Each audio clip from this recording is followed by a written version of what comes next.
കുറേ ദൂരം വന്നപ്പോഴത്തേക്കേ റോഡ് പിന്നെയും ചെറുതായി ഇങ്ങനെ ആയപ്പോൾ നമുക്കൊരു ടെൻഷൻ. ഇനി ഇറങ്ങിയാൽ വളയ്ക്കാൻ പറ്റുമോ, തിരിക്കാൻ പറ്റുമോ? 2 സ്ഥലത്ത് പോയി, 2 ഫ്ലോപ്പായിപ്പോയി. അപ്പോൾ ഇത് ഡ്രൈവ് ബീച്ചാണ്. ഡ്രൈവ് നമ്മൾ കണ്ടിട്ടുണ്ടാകും കൂടുതൽ. വണ്ടികളൊക്കെ ഇറക്കി ഇങ്ങനെ കടലിൻ്റെ സൈഡിൽ കൂടെ ഓടിച്ചുകൊണ്ട് പോകുന്നത്. നമുക്ക് അവിടെ ബോർഡ് വെച്ചിരിക്കുന്നതുകൊണ്ട് നമ്മൾ വണ്ടി ഇറക്കിയില്ല. ഇതുകൊണ്ട് ഒരു വണ്ടി വരുന്നുണ്ട്. ഇത് അറക്കൽ കൊട്ടാരത്തിനകത്തുള്ളൊരു ദർബാഹാണെന്ന് പറഞ്ഞിട്ടുള്ളൊരു സ്ഥലമാണ്.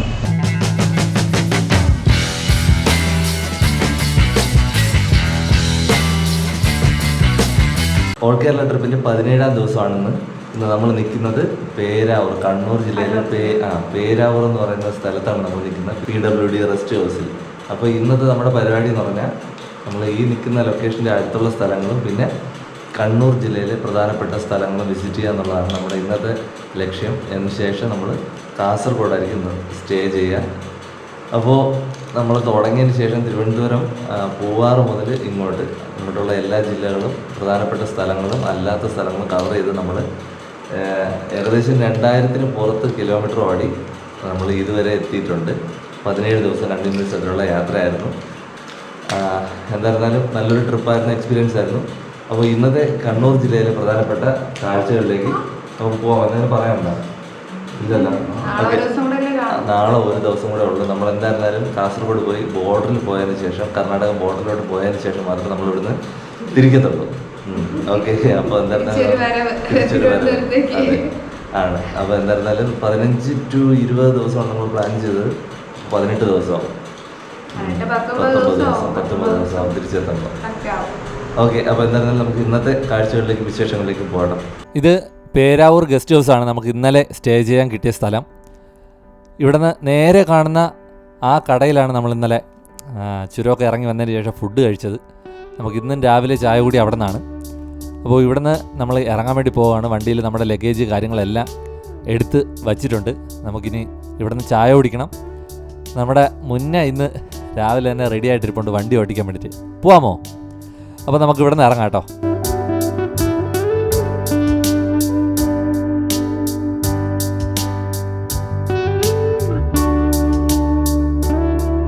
ചായ കുടിയൊക്കെ കഴിഞ്ഞു. അവിടുന്ന് കുറച്ച് ദൂരം മാത്രം ഉള്ള ഒരു വ്യൂ പോയിൻ്റ് ഉണ്ട്. അപ്പോൾ നമ്മൾ മെയിൻ റോഡിൽ നിന്ന് കുറച്ച് ദൂരം യാത്ര ചെയ്ത് ആ വ്യൂ പോയിൻ്റ് കാണാൻ വേണ്ടിയിട്ടാണ് രാവിലെ തിരിക്കുന്നത്. പോകുന്ന വഴി ഇതുപോലുള്ള വഴികളാണ്. വളരെ വിശാലമായിട്ടുള്ള റോഡിൽ നിന്ന് പെട്ടെന്ന് ചെറിയ റോഡുകളിലേക്ക് തിരിഞ്ഞ് കയറിക്കൊണ്ടിരുന്നത്. നമ്മൾ മാപ്പാണ് നമ്മുടെ ആശ്രയം എന്ന് പറയുന്നത്.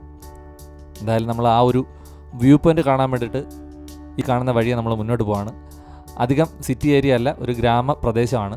അതുപോലെ തന്നെ ആൾക്കാരും വളരെ കുറച്ച് മാത്രമേ ഉള്ളൂ. എന്തായാലും നമുക്ക് മുന്നോട്ട് പോയി നോക്കാം.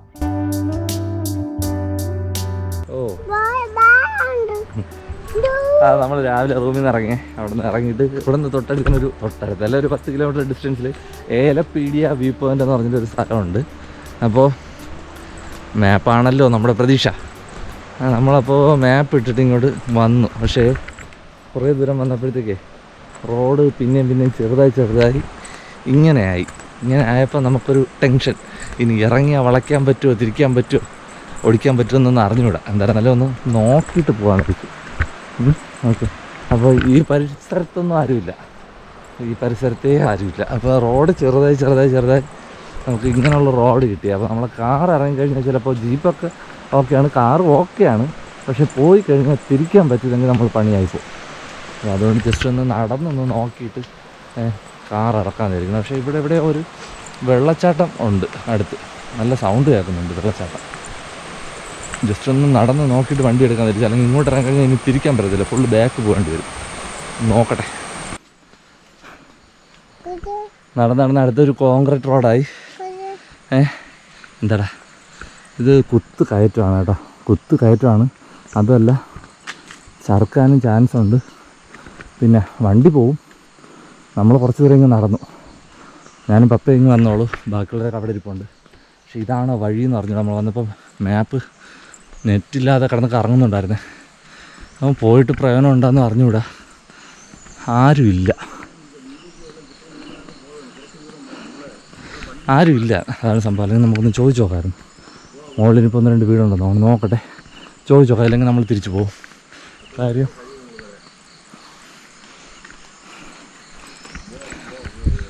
കാര്യം നമ്മൾ പോയിട്ട് പ്രയോജനമില്ലെങ്കിലേ നമ്മൾ തിരിച്ചു പോകും. നോക്കട്ടെ. അപ്പോൾ എന്തായിരുന്നാലും നമ്മൾ തിരിച്ചിറങ്ങുന്ന സംഭവം നമ്മൾ കയറി വന്ന റോഡാണ്. അതെ, നമ്മൾ കയറി വന്ന റോഡാണ്. ഫുള്ളും കയറ്റം.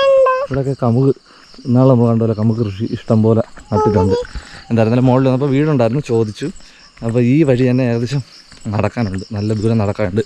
ഇപ്പോൾ തിരിച്ചിറങ്ങുന്നതിൻ്റെ കാരണം നമ്മളെ വണ്ടി അവിടെ കിടക്കേണ്ടത് നടുക്കാണ് ഞായിട്ടേക്കുന്നത്. റോഡ് തീർന്നതെന്ന് പറഞ്ഞിട്ട് വണ്ടി ഒതുക്കിയിട്ടില്ല. ഏതെങ്കിലും വണ്ടി വന്നാൽ പണിയാവും, അതുകൊണ്ട് വണ്ടി എടുത്ത് മാറ്റണം. അപ്പുറത്തൂടെ ഒരു വഴി ഉണ്ടെന്ന് പറയുന്നു. അപ്പുറത്തൂടെ ഒരു വഴി ഉണ്ട്, നമുക്ക് സേഫ് ആണെങ്കിൽ മാത്രം കയറാം. അപ്പോൾ അതുകൊണ്ട് മിഷൻ ഫെയിൽഡ്. ഇതുവഴി ഇറങ്ങുന്നത് തന്നെ സൂക്ഷിച്ച് ഇറങ്ങാൻ പറ്റത്തുള്ളൂ, കിടക്കാനും സാധ്യതയുണ്ട്. എന്തായിരുന്നാലും നമ്മൾ താഴേക്ക് പോകുന്നു. അപ്പുറത്തെ വഴി പോകാൻ പറ്റുകയാണെങ്കിൽ മാത്രം പോകും, ഇല്ലെങ്കിൽ ഇവിടെ സ്കിപ്പ് ചെയ്യും കേട്ടോ.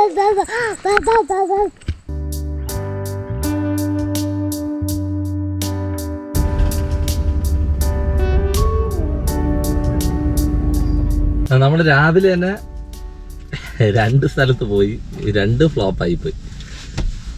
ഒന്ന് നമ്മൾ ആ മലയുടെ മണ്ടയിൽ പോയി, എന്താണ് ഏലപ്പാറ വ്യൂ പോയിന്റ്, ഫോട്ടോ കണ്ടിട്ടാണ് പോയിട്ടാ. നല്ല സ്ഥലം എന്ന് വിചാരിച്ചാൽ പോയത്. അത് നമുക്ക് വണ്ടി ഇറക്കി കഴിഞ്ഞാൽ പിന്നെ തിരിക്കാൻ പറ്റത്തില്ല. അപ്പോൾ അതുകൊണ്ട് അത് സ്കിപ്പ് ചെയ്തു. പിന്നെ രണ്ടാമത് അതിൻ്റെ അടുത്ത് തന്നെ മീൻമുട്ടി വാട്ടർഫോൾ എന്ന് പറഞ്ഞിട്ട് ഒരു വെള്ളച്ചാട്ടം. അപ്പോൾ അത് ഏതോ എന്തോ തോട്ടത്തിൻ്റെ നടുക്കാണ്. നമ്മൾ അതിന് ചുറ്റും കിടന്ന് കറങ്ങുന്നതല്ല, അകത്തോട്ട് പോകാനുള്ള വഴി നമുക്ക് കിട്ടുന്നില്ല. അങ്ങനെ അതും ഫ്ലോപ്പായി. അതിനുശേഷം നമ്മളിപ്പം നിൽക്കുന്നത് എന്താണ്, പൂവത്തിൻ കീഴിൽ എന്ന് പറയുന്ന സ്ഥലമാണേ, കണ്ണൂർ. അപ്പോൾ സമയം ആയതുകൊണ്ട് കാപ്പി പിടിക്കാൻ 10 മണി കഴിഞ്ഞു. അപ്പോൾ നല്ല വിശപ്പായി. നമ്മളിവിടെ നിന്ന് ഇറങ്ങി ഒരു കടയിൽ നിന്ന്, അപ്പുറത്തുള്ളൊരു കടയിൽ നിന്ന് കഴിച്ചു. പൂരി തക്കാളിക്കറി കഴിച്ചിട്ട് നമ്മൾ ഇനി മുഴുപ്പിലങ്ങാടി ബീച്ച്, ആ സൈഡ് മാത്രമേ സ്ഥലമുള്ളൂ. നമ്മൾ നിൽക്കുന്ന സൈഡ് വേറെ സ്ഥലമൊന്നും ഇല്ല. പിന്നെ അവിടെ ഒരു ട്രക്കിംഗ് മാത്രമേ ഉള്ളൂ, ഫോറസ്റ്റിന്. അതും കുറച്ച് ടൈം എടുക്കും. അപ്പോൾ അതുകൊണ്ട് അതും സ്കിപ്പ് ചെയ്തിട്ട് നമ്മൾ നേരെ മുഴുപ്പിലങ്ങാടി ബീച്ച്, അവിടെ കോട്ട, പിന്നെ മ്യൂസിയങ്ങൾ കാര്യങ്ങളൊക്കെ ഉണ്ട്. അങ്ങോട്ട് പോയതിന് ശേഷം നമ്മൾ തിരികെ നമ്മൾക്ക് ഇതേ റൂട്ട്, ഇതിൻ്റെ ഓപ്പോസിറ്റ് തന്നെയാണ് നമുക്ക് തിരിച്ച് നമ്മൾ റൂമിൽ പോകാനുള്ളത്. അപ്പോൾ അങ്ങനെയുള്ള വന്നു. അപ്പോൾ അങ്ങനെ ഉള്ള ക്രമീകരണം നിന്ന് എന്തായാലും ഫുഡ് കഴിച്ചു കഴിഞ്ഞാൽ നമ്മൾ നേരെ ഇവിടെ നിന്ന് മുഴുപ്പിലങ്ങാടി ബീച്ചായിരിക്കും പോകാൻ പോകുന്നത് കേട്ടോ.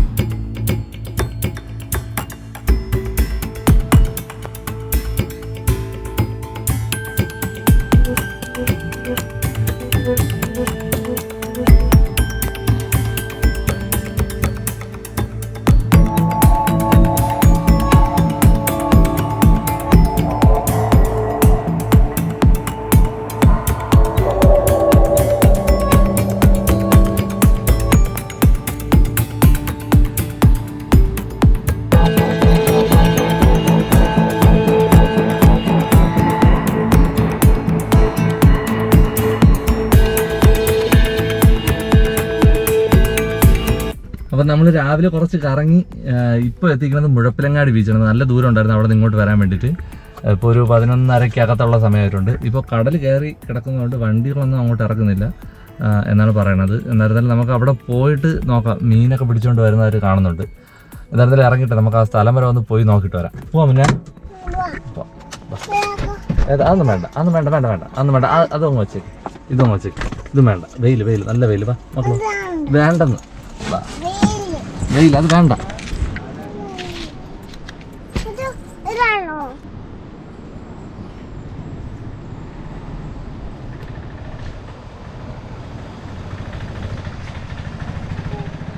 ഇപ്പോൾ തന്നെ നല്ല വെയിലായിട്ടുണ്ട്. കുറച്ച് ബോട്ടുകളെ കിടപ്പുണ്ട് ഇവിടെ. മീൻ പിടിച്ചുകൊണ്ട് വന്നത് നോക്കുന്നുണ്ട്. നമുക്ക് നോക്കാം വല്ലതും കിട്ടുമോ. ഉണ്ടാ മീനുണ്ടാ?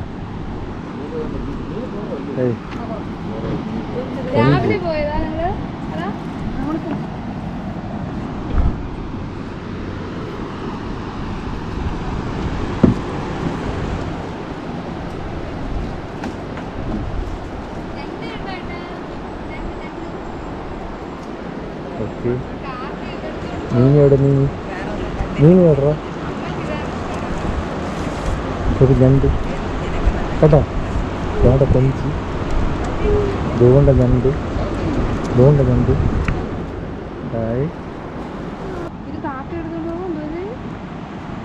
കൊഞ്ച് കണ്ടല്ലേ, കൊഞ്ച്. നമ്മുടെ പുറകിൽ ചേട്ടന്മാർ മീനൊക്കെ പിടിച്ച മീൻ കുറവാണ്, കൊഞ്ച് ഞണ്ടും ഉണ്ട് അല്ലേ? എന്തൊക്കെ കൊഞ്ച് ഞണ്ട്, കൊഞ്ച് ഞണ്ടും ഒക്കെ ഉണ്ട്. ഇത് ഈ കിടക്കുന്നത് വീലുകൾ, ഈ ബോട്ടിങ് കരയിലോട്ട് കയറാൻ വേണ്ടിയിട്ട് അവരും അതുപോലെ തന്നെ ഇതുവരെ കൊണ്ടുവന്നിട്ട് നേരെ ഇതിലോട്ട് വെച്ചിട്ടാണ് തള്ളി ഇങ്ങോട്ടുവന്നത്. അപ്പോൾ ഇത് ഡ്രൈവ് ബീച്ചാണ്. ഡ്രൈവ് നമ്മൾ കണ്ടിട്ടുണ്ടാകും കൂടുതൽ വണ്ടികളൊക്കെ ഇറക്കി ഇങ്ങനെ കടലിൻ്റെ സൈഡിൽ കൂടെ ഓടിച്ചുകൊണ്ട് പോകുന്നത്. നമുക്ക് അവിടെ ബോർഡ് വെച്ചിരിക്കുന്നതുകൊണ്ട് നമ്മൾ വണ്ടി ഇറക്കിയില്ല, ഇതുകൊണ്ട് ഒരു വണ്ടി വരുന്നുണ്ട് ഇതുവഴി ഓടിക്കുന്ന കടൽക്കരയിൽ കൂടെ. സാധാരണ രീതിയിൽ മണ്ണിൽ പൂന്തി പോകാൻ അല്ലെങ്കിൽ മണലിൽ പൂന്തി പോകാനാണ് സാധ്യത. പക്ഷേ ഇവിടെ എന്തോ പ്രത്യേകത കൊണ്ട് വണ്ടികളൊക്കെ ഇങ്ങനെ ഇറക്കാൻ പറ്റും. ഇപ്പോൾ കടൽ കയറി കിടക്കുക എന്തോ സാഹചര്യങ്ങൾ കൊണ്ട് വണ്ടി ഇറക്കുന്നില്ല. ഇപ്പോൾ ഇതാണ്ട് ഒരു കാർ ഇപ്പോൾ വന്നതാണ്, ഇവിടെ ഇറക്കുന്നുണ്ട്. ഇതാ ഇവിടെ ഒരു കാർ കിടപ്പുണ്ട്, സാധാരണ ഗതിയിൽ ഇങ്ങനെ ഇറക്കുന്നതാണ്. അതുകൊണ്ട് ഇതുപോലെ നമുക്ക് ഓടിക്കാൻ പറ്റും.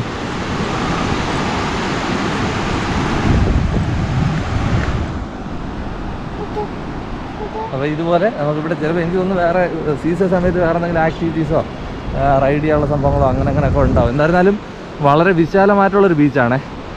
ഇപ്പോൾ ഇനി നമുക്ക് ഇപ്പോഴത്തെ കണ്ടീഷൻ എനിക്കറിയാവുള്ളൂ, ഞാൻ മുന്നേ വന്നിട്ടില്ല. ഇപ്പോൾ തന്നെ നമുക്ക് ഇവിടെ വലിയൊരു സ്പേസ് ഉണ്ട്, കാണുമ്പോൾ തന്നെ അറിയാം ആഴം കുറഞ്ഞിട്ട് അങ്ങോട്ട് ഇറങ്ങാൻ പറ്റുന്ന രീതിയിലുള്ള ഒരു ബീച്ചാണ്. നമ്മൾ നടന്ന് കുറച്ച് ദൂരം ഇങ്ങ് വന്നു. ഓക്കെ, ഇവിടെ എന്തോ ഡിസൈൻ ചെയ്തിട്ട് മണ്ണ് ഉരുട്ടി എന്തെങ്കിലും ജീവിയുടെ പരിപാടിയാണോ? മണ്ണെല്ലാം ഉരുട്ടി വെച്ചൊക്കെയാണ്. ഓക്കെ, എന്തോ ഒരു ഡിസൈൻ.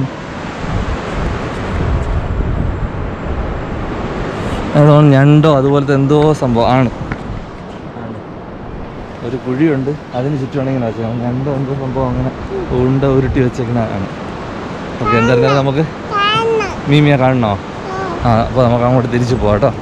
ഇപ്പോൾ ഈ സൈഡിൽ എന്തോ പണികൾ നടക്കുന്നുണ്ട്. ചിലപ്പോൾ ഈ ബീച്ചിന് ആവശ്യത്തിന് ജെ സി ബി ഈ ബീച്ചിന് ആവശ്യത്തിനുള്ള സംഭവങ്ങളായിരിക്കാം. നല്ല ഒരു നീണ്ട നടപ്പാതയോ അല്ലെങ്കിൽ ഒരു ഒരു ഉദ്യാനം പോലെ, അതാണ് നടുക്കൊക്കെ ചെടികളൊക്കെ നട്ടിട്ടുണ്ട്. അപ്പോൾ അതായിരിക്കും മിക്കവാറും. കുറച്ച് നാളുകൂടെ കഴിയുമ്പോൾ നമുക്ക് ഒരു നല്ലൊരു ഇത് ഉദ്ദേശിക്കുന്നത് എന്താണെന്ന് എനിക്ക് കറക്റ്റ് അറിഞ്ഞുകൂടാ. എന്തായാലും നമ്മളെ ഗോഡ്സ് ഓൺ കൺട്രി എന്നൊക്കെ പറഞ്ഞിട്ട് എഴുതിയിട്ടുണ്ട്, എൻട്രി എക്സിറ്റൊക്കെ ഇപ്പോഴും എഴുതിയിട്ടുണ്ട്. അപ്പോൾ കുറച്ച് നാളുകൂടെ കഴിയുമ്പോൾ എന്തായിരുന്നാലും മനോഹരമായിട്ടുള്ളൊരു സംരംഭം ഇവിടെ തുടങ്ങുമെന്ന് പ്രതീക്ഷിക്കാം കേട്ടോ, ഈ മുഴുപ്പിലങ്ങാടി ഡ്രൈവിൻ ബീച്ചിൽ. ഓക്കെ, നമ്മളിനിപ്പോൾ വണ്ടിയിലോട്ട് പോവുകയാണ്. നമുക്കിനി അടുത്തൊരു ഡെസ്റ്റിനേഷൻ നോക്കപ്പെടുത്താൻ അടുത്ത സ്ഥലങ്ങളുണ്ട്.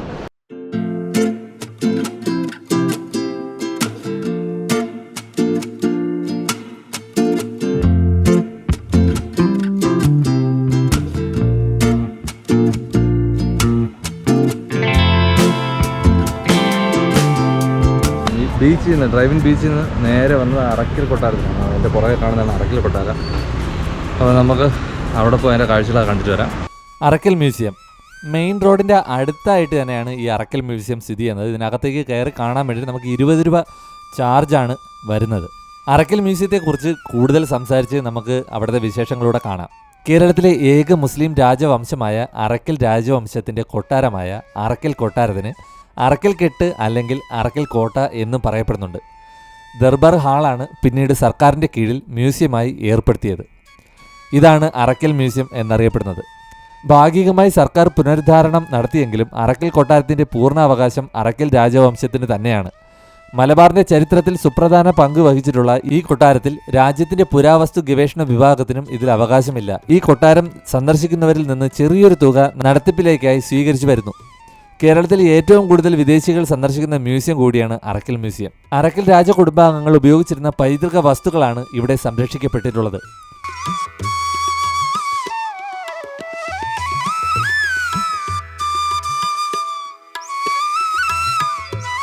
ഇത് അറക്കൽ കൊട്ടാരത്തിനകത്തുള്ളൊരു ദർബാർ ഹാളെന്ന് പറഞ്ഞിട്ടുള്ളൊരു സ്ഥലമാണ്. നമ്മൾ പടി കയറിയാണ് മുകളിലോട്ട് വന്നത്.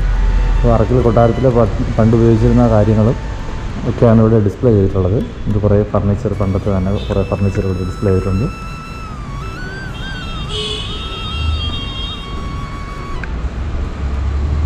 ഇതെന്തരായിരിക്കും? ഫിഷറി അല്ലേ? അല്ല, ഇത് ഫിഷറിയാണെന്നാണ് തോന്നുന്നത്. തറയൊക്കെ തടിപ്പലകയാണ് യൂസ് ചെയ്തിട്ടുള്ളത്. ജനലുണ്ട്, വലിയ ജനലാണ്. ഈ ജനൽ ഇപ്പോൾ തുറക്കുന്നത് നമ്മുടെ മെയിൻ റോഡ് കാണാൻ പറ്റും. വാതിലുകൾ അതുപോലെ അടുത്തൊരു റൂമിലേക്കാണ് വരുന്നത്. ആധാരപ്പെട്ടിയാണ് ഈ കാണുന്നത്. ഇത് തോല് കൊണ്ടുള്ള പരിച, വാള്, കടാര, അതുപോലെ പണ്ട് ഭടന്മാരും രാജാക്കന്മാരൊക്കെ ഉപയോഗിച്ചിരുന്ന കുറേ സാധനങ്ങൾ ഡിസ്പ്ലേ ആയിട്ടുണ്ട്. അടുത്തതുപോലെ ജഗ്, പനിനീർ വീശി, ജവന, അങ്ങനെ തുടങ്ങി കുറേ എന്താണ് ഉപകരണങ്ങൾ, ഇതിന് ഉപയോഗിക്കുന്ന കുറേ ഉപകരണങ്ങൾ. ചിലങ്ക, തമ്പുരാട്ടി വിളക്ക്, മെഴുകുതിരി സ്റ്റാൻഡ്, പണ്ടത്തെ ബൈനോക്കുലർ, ടെലഫോൺ. ഹൈദരലി, ടിപ്പു സുൽത്താൻ, ബീജാപ്പൂർ സുൽത്താൻ, ഡച്ചുകാർ, ബ്രിട്ടീഷുകാർ തുടങ്ങിയ നിരവധി ഭരണകൂടങ്ങളോട് നടത്തിയ കത്തുകൾ, പഴയ ഖുറാൻ കയ്യെഴുത്തു പ്രതികൾ, വൈവിധ്യമാർന്ന പത്തായങ്ങളും ഫർണിച്ചറുകളും, ആദ്യകാല ടെലിഫോൺ ഉൾപ്പെടെയുള്ള ഉപകരണങ്ങൾ, വാളുകളും വിവിധ യുദ്ധോപകരണങ്ങളും, സ്ഫടികത്തിലും ലോഹങ്ങൾ കൊണ്ടുമുള്ള പാത്രങ്ങൾ തുടങ്ങിയ ഒട്ടനവധി പൈതൃക സ്വത്തുക്കൾ ഇവിടെ സംരക്ഷിക്കപ്പെടുന്നുണ്ട്. രാജവംശത്തിൻ്റെ ചരിത്രവും ഇക്കാലം വരെയുള്ള ഭരണാധികളെ സംബന്ധിച്ചുള്ള വിവരങ്ങളും രേഖപ്പെടുത്തിയ ബോർഡുകളും ഇവിടെ സ്ഥാപിച്ചിട്ടുണ്ട്. മ്യൂസിയത്തിൻ്റെ താഴ്ഭാഗത്തായി പ്രമുഖരുടെ ചിത്രങ്ങളും ചെറുശില്പങ്ങളും ഒരുക്കി വെച്ചിട്ടുണ്ട്. കേരളത്തിൻ്റെ തനതായ ശൈലിക്കൊപ്പം ആംഗലേയ രീതിയും സമന്വയിച്ച വേറിട്ടൊരു നിർമ്മാണ ശൈലിയാണ് നിർമ്മിച്ചിട്ടുള്ളത്. നിർമ്മാണത്തിനായി ചെങ്കല്ലും മരവുമാണ് ഉപയോഗിച്ചത്. ദീർഘചതുരാകൃതിയിലുള്ള ഈ ഇരുനില കെട്ടിടത്തിൻ്റെ താഴത്തെ നില രാജകുടുംബത്തിൻ്റെ കാര്യാലയവും മുകളിലത്തേത് ദർബാർ ഹാളുമായാണ് ഉപയോഗിച്ചിരുന്നത്. റോസ് വുഡ് തേക്കിലാണ് ഒന്നാം നിലയിലെ തറ മുഴുവനും ഒരുക്കിയിട്ടുള്ളത്. പ്രാർത്ഥനയ്ക്കുള്ള കെട്ട്, കച്ചവട സാധനങ്ങൾ സൂക്ഷിക്കുവാനും മറ്റും അനുബന്ധ കെട്ടിടങ്ങൾ എന്നിവയാണ് പ്രധാന കെട്ടിടങ്ങൾ.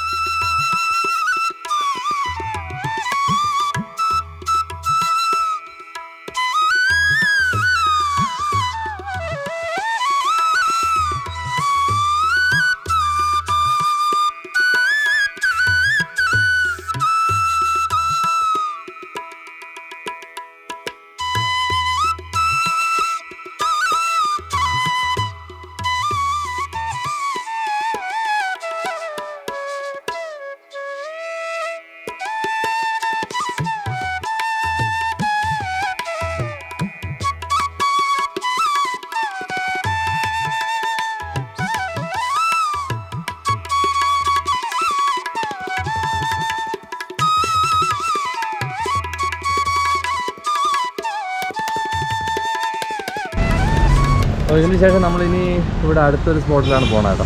തൊട്ടടുത്തുള്ള ഒരു സ്പോട്ടിലേക്ക് നമ്മൾ പോകാൻ പോവാണ്. മിക്കവാറും ലൈറ്റ് ഹൗസ് ആയിരിക്കും. ഇതിൻ്റെ ഈ തൊട്ടടുത്ത പരിധിയിൽ തന്നെ കുറച്ച് സ്ഥലങ്ങളുണ്ട്. അറക്കൽ മ്യൂസിയത്തിൽ നിന്ന് ഇറങ്ങിയിട്ട് നമ്മൾ നേരെ പോയത് ലൈറ്റ് ഹൗസിലേക്കാണേ. അപ്പോൾ നമ്മൾ അവിടെ ചെന്നപ്പോൾ ഏകദേശം ഉച്ച സമയമായി. അപ്പോൾ അവിടെ ഓഫാണ്, അതായത് അവർ ഫുഡ് കഴിക്കാൻ പോയിരിക്കുന്ന സമയമാണ്. അതിനടുത്ത് ഏത് സ്ഥലമാണെന്ന് നോക്കിയപ്പോൾ നമ്മൾ പോയ വഴിക്ക് തന്നെ നമ്മൾ, അതായത് നേരത്തെ നിന്ന് അതിന് തൊട്ടടുത്താണ് ഹാർബർ. ഇപ്പോൾ ഇവിടെ നിന്നാണ് നമ്മൾ പിന്നെ ലൈറ്റ് ഹൗസിൽ പോയത്. അപ്പോൾ അവിടെ പോയപ്പോൾ അവിടെ എല്ലാവരും ഫുഡ് കഴിക്കാൻ പോയി. അപ്പോൾ നേരെ പിന്നെയും തിരിച്ചു വന്നു, അതായത് മ്യൂസിയത്തിനടുത്ത്. അവിടെ വന്ന് നമ്മൾ ഹാർബറിലേക്ക് കയറുകയാണ്. ഉച്ച സമയമാണ് നമ്മൾ വന്നത്. നമ്മളിപ്പോൾ കാണുമ്പോൾ തന്നെ അറിയാം, ഇഷ്ടംപോലെ വണ്ടികൾ വന്നിട്ടുണ്ട്, ഒരുപാട് ആൾക്കാരുണ്ട്. കച്ചവടത്തിനായിട്ട് ആൾക്കാർ വാങ്ങിക്കൊണ്ട് പോകുന്ന കാഴ്ചയൊക്കെയാണ് നമ്മളിവിടുന്ന് കാണുന്നത്.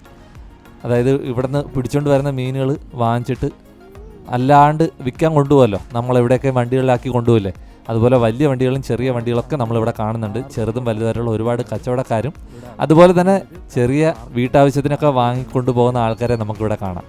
ഇപ്പോഴും അത്യാവശ്യം ചന്തയിൽ നല്ല തിരക്കുണ്ട്.